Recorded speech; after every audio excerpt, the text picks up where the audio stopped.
অশ্রুপূর্ণ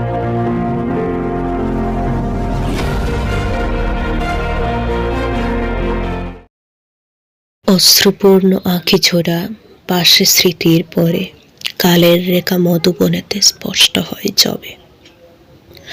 উপস্থিত সবাইকে বিদায়ের আর্তনাদ কণ্ঠস্থ সম্ভাষণ জানাই। সব বিদ্যাঙ্গন এক এক আলোর বাগান। আমাদের এই জ্ঞানের বাগানের তুলনা আমরা অন্য কোথাও করতে পারি না। ধরণীতে প্রায় নবাগতা ভ্রমর এই আলোপনে মদনীতে প্রবেশ করি। ৫-৬ বছর নিশ্চিন্তে মনে মধু গ্রহণ করে যাই। এই বাগানের মালিরা নিষ্ঠা সহকারে আলো দিতে থাকেন। সবার সযত্নে বাগানের মালিদের দেখভালের মাধ্যমে ভ্রমরেরা কুঞ্জনে কুঞ্জনে প্রাণ সুখে বেড়ায়। উঠতে না পারা ভ্রমরেরা হঠাৎ কখন ডানা গজিয়ে আলোর ঝলকানি দেখে। এত প্রাণ গাথা মধুবনকে আঁকড়ে রাখতে সকলে চায়, তবে হঠাৎ এক ঢেউ এসে তার সব আবেগ আপুস করে দেয়।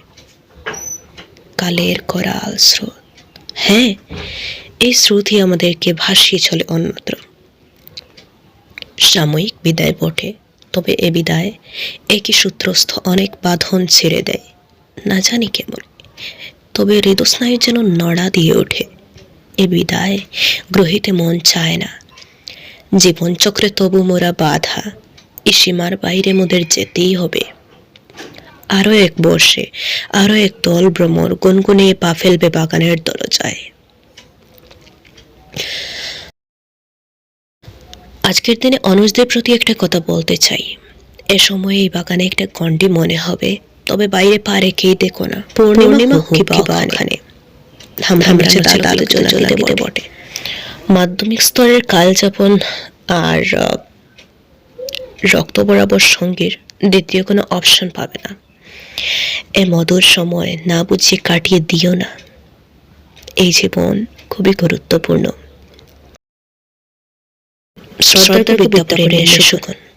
আমরা অনেক না বুঝে এ জীবন কাটিয়ে দিয়েছি।